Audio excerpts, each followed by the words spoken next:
You ever just look around and feel like the world is more divided than ever? Well, today we're digging into a book manuscript called Common Humanity that gives us a pretty powerful way to understand why that is, and, more importantly, what we might be able to do about it. So let's start with the big question, the one that's on pretty much everyone's mind. Why does everything feel so fractured? It's like we're all being shoved into opposing teams, doesn't it?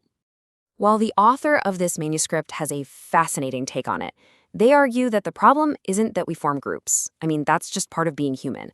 The real issue is how we form those groups. And according to this text, there are two, fundamentally different ways we do it. And this slide, this right here, really gets to the core of the whole argument. On one side, you have common enemy groups. These are groups that unite people against someone else, using blame and even hatred. But on the other side, you've got common humanity groups, which unite people for something, for shared values, for common goals. A huge difference. So let's dive a little deeper into that first model, the common enemy framework.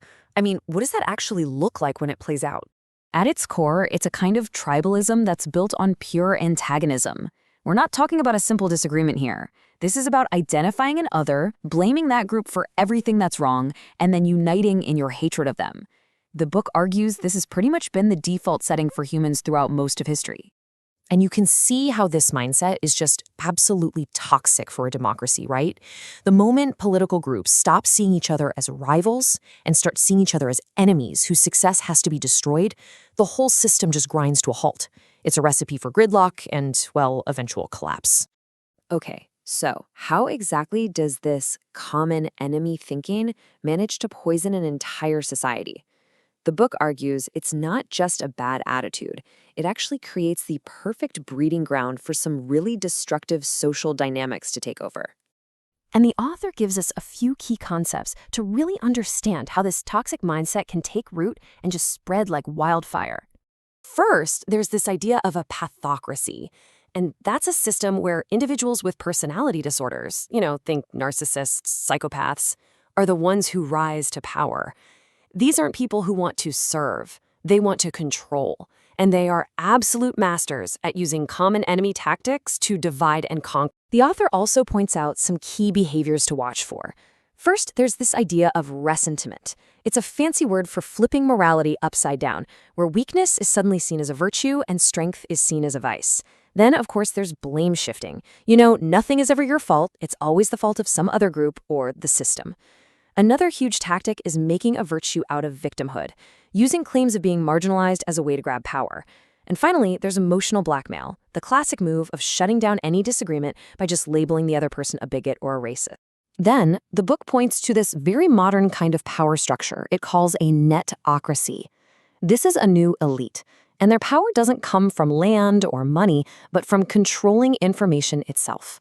Think about the huge tech platforms and the influencers who can literally shape what you see and what you believe online.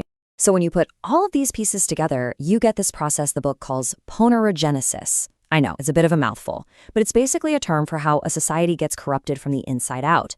It starts with a few bad actors subverting institutions. Then they manipulate the public, and before you know it, the whole system is transformed to serve their own selfish interests. So that begs a pretty huge question, right? Why are we so vulnerable to this common enemy way of thinking in the first place? What's the actual root cause here? The book makes a bold claim. The root of the problem is that we've essentially forgotten how to think critically. We've lost a shared, reliable way to figure out what's true.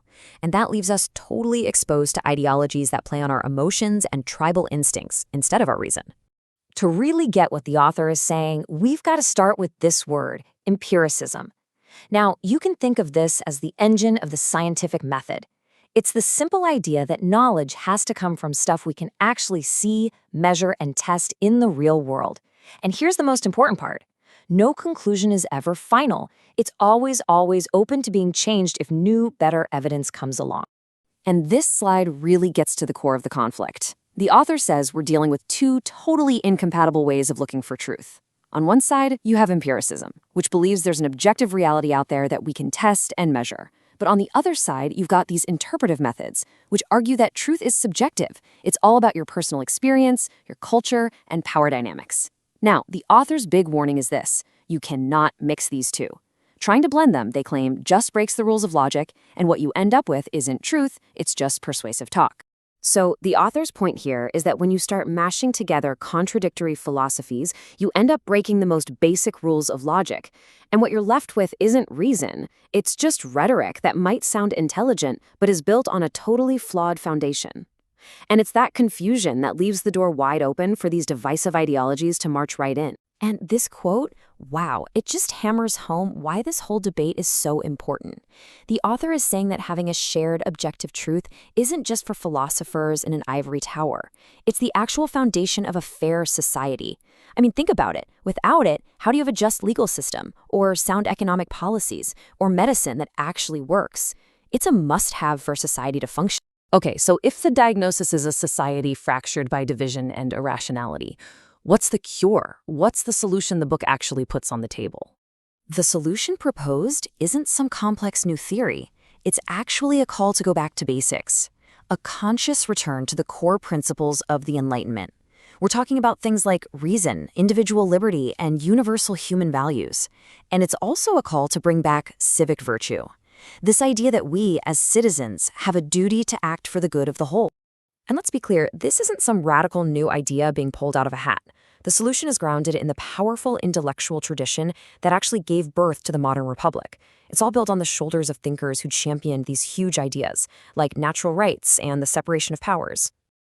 The point is, these principles, things like reason, individual liberty, and government accountability, they aren't just old ideas. They're the essential bedrock for any free and thriving society. So what does this actually look like in practice? Well, this framework boils down to some pretty concrete principles.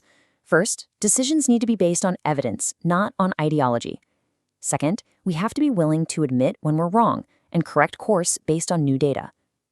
And third, governments have to be transparent to build the public trust that makes a healthy society possible. So you have to ask, if we started with these amazing ideas, where did we go off the rails? Well, according to the author, a huge part of the problem is the education system. They argue that our schools have moved away from teaching things like civics and philosophy, the very subjects that help create responsible, well-rounded citizens. Instead, the focus has shifted to producing compliant workers who just don't have the tools for real critical thinking. All right, so this brings us to the grand finale, the author's solution. It's not just a policy proposal, it's a call for us to actively cultivate a whole different set of values and skills in ourselves and in our society. So what does this common humanities solution actually look like? Well, the author lays out a pretty clear roadmap. First and foremost, we have to consciously reject that us versus them thinking. Then, we need to completely overhaul education to bring back civics and focus on teaching students how to think, not just what to think. And finally, it's about embedding these values everywhere, promoting policies based on actual evidence, and, get this, finding a way to measure our progress in developing moral character.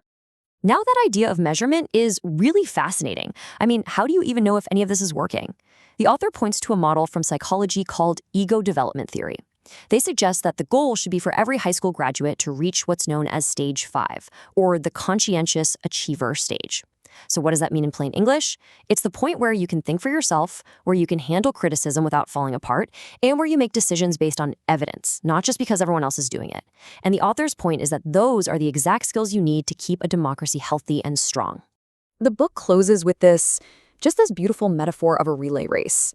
The point is that knowledge and wisdom aren't trophies you put up on a shelf. They're a baton that has to be passed on. The author is basically saying, look, I've run my leg of the race, now it's your turn. Take these ideas and carry them forward. And that leaves us right here with the book's final provocative question. It forces us to choose. Are we going to build our society on a shared hatred of an enemy? Or are we going to build it on a shared belief in our common humanity?